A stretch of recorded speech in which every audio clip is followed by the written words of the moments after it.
হাত ছড়া আমাকে হাত কাটতে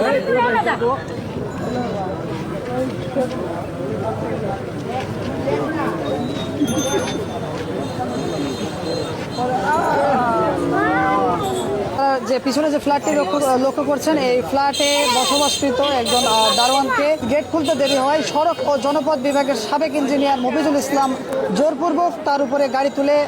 চাপা দিয়ে হত্যা করেছে, আমরা এমনটি জানতে পেরেছি। এখানে এই ফ্ল্যাটের সিসি ক্যামেরার ফুটেজ দিতে অস্বীকৃতি জানায় এখানকার কর্মরত বিভিন্ন মানুষ। আজকে যেটা ঘটলো সেটা হলো যেই তিনতলায় বসবাসকারী যেই ব্যক্তি তার গাড়িটি সে নিয়ে এখানে পার্কিংরত অবস্থায় ছিল, তার যে ড্রাইভার সবসময় তার গাড়ি চালায় সে গাড়িতে ছিল না। উনি নিজেই গাড়িটি নিয়ে যখন বের হন তখন উনি মানে খুব বেপরোয়া গতিতে উনি গাড়িটি নিয়ে বের হন এবং আমাদের যেই কর্তব্যরত